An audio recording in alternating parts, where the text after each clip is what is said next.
रेहान जाफरी साहब, असल में हकीकी मानों में कह सकते हैं कि रिलीफ है तनख्वाहदार तबके को कि आमदन पर टैक्स जिस तरह से कम किया गया है, या वो दिखने में ऐसा लग रहा है कि बहुत ज़्यादा रिलीफ दे दिया गया और हकीकत में शायद ना हो।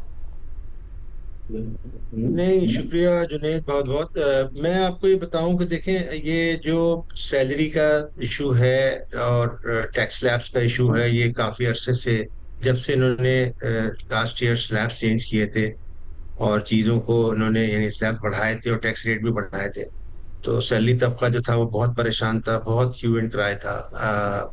मुख्तलिफ ऑर्गेनाइजेशंस ने प्रेजेंटेशंस भी दिए एफबीआर को कि भाई जाहिर है कि इतना टैक्स दे रहे हैं, और सैलरी सैलरी जो बेसिकली जो एरिया है वो ऐसा है कि वो बड़ी आसानी से टैप हो जाता है, क्योंकि जाहिर है कि एम्प्लॉयर की रिस्पॉन्सिबिलिटी होती है कि वो हर अपने एम्प्लॉई को टैक्स काट के सैलरी पे करे। तो वो जाहिर है कि एक्सचेकर में ऑटोमेटिकली जहाँ रेट बढ़ा, जहाँ स्लैब्स बढ़े, वहां पर एक्सचेकर में खुद ब खुद पैसे आते हैं, क्योंकि जाहिर है कंप्लायंस लेवल ऐसा होता है। अब इस दफा इन्होंने थोड़ा सा ये किया है कि जो सैलरी के जो रेट्स हैं वो एक जो पहला स्लैब है 600,000 से लेके 1200,000 तक, वहाँ उन्होंने जो है वो तकरीबन 4% कम किया है, 1% कर दिया है 5% से।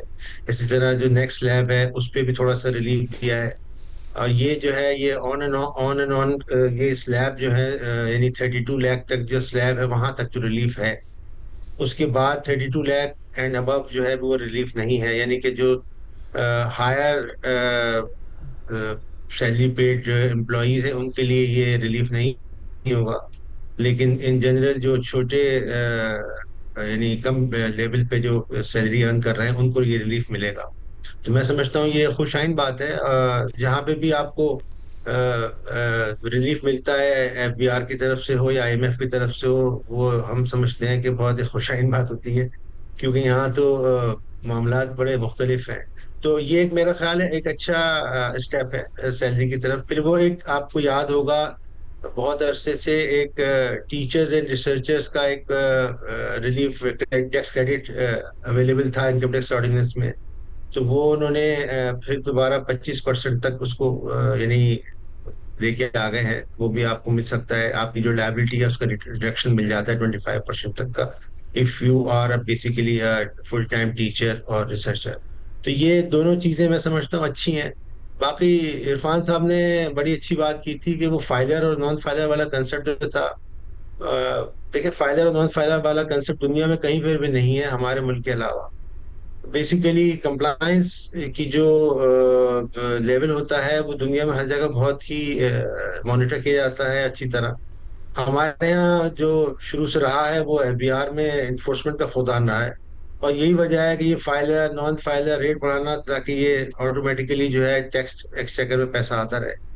तो नॉन फाइलर वाला जो कंसेप्ट है या फाइलर वाला कंसेप्ट है वो तो जाहिर खत्म हो गया, खत्म कर दिया गया है। लेकिन नॉन फाइलर के लिए बेहतर तरीका यह है कि बिल्कुल ठीक किया है कि जहां पे नहीं है फाइलिंग कर रहा, वो कंप्लायंस नहीं कर रहा, अपना जिम्मेदारी नहीं निभा रहा, लॉ अबाइडिंग सिटीजन नहीं है, वो टैक्स पे नहीं है, वो तो जाहिर है उसको फिर किसी किस्म का उसको फैसिलिटेट करना, मैं समझता हूँ बिल्कुल अच्छी बात है कि उनके ऊपर पाबंदियां लगाई जाएं, और ट्रैवलिंग हो या प्रॉपर्टी की परचेज हो या इससे रिलेटेड और चीजें हो। रेहान साहब, इसमें तो एक शायद अब इस मौके पे वजाहत ज़रूरी है कि सब फाइलर टैक्स पेयर भी होना ज़रूरी नहीं होता, क्योंकि स्टूडेंट्स भी होते हैं जो 18 साल की उम्र से ऊपर हैं, उनका भी फाइलिंग के अंदर रिकॉर्ड होना है, लेकिन जाहिर है उनकी आमदन नहीं है तो वो टैक्स तो नहीं अदा कर रहे होते।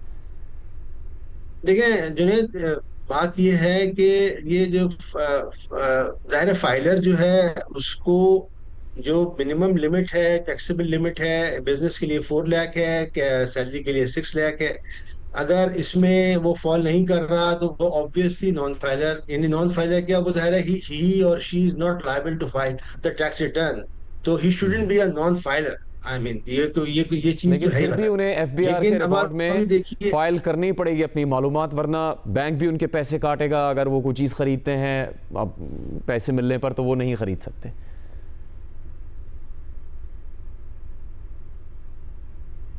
ऐसा ही होगा।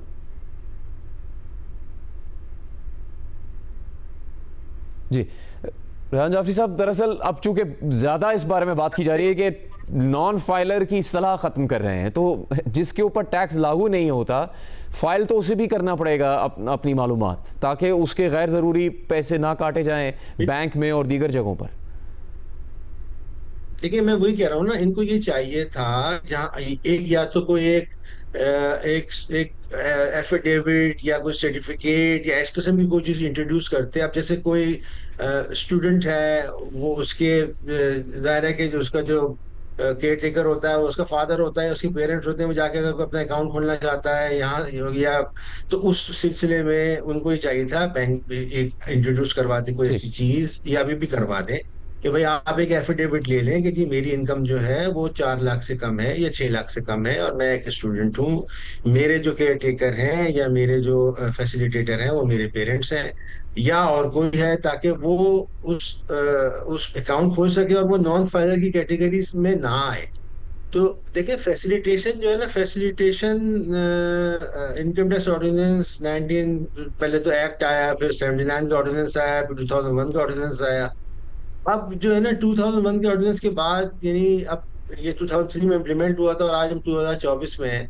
मैं हर साल ये बात करता हूँ, मैं 2016 में भी प्रेसिडेंट रहा, फिर मैं 2022 में भी प्रेसिडेंट रहा कराची ठीक। टैक्स बार का। मैंने हमेशा चेयरमैन से, मिनिस्ट्री से हमेशा ये बात की है कि देखें जी, फैसिलिटेशन जो है ना, वो जो कंप्लाइंट टैक्स पेयर है उसको आप फैसिलिटेट करें, उसके अंदर उसका एक ट्रस्ट मेंटेन होना चाहिए। ये जो ट्रस्ट डेफिसिट, ट्रस्ट गैप है ना between FBR and tax payer, ये किसी तरह कम हो नहीं पा रहा जुनेद। जी जी, इसमें इतने ये साल तो गुजर गए। वजीर खजाना ने देखिए, भी कहा कि घबराते हैं लोग एफबीआर के मामलात से, ऐसे ही है।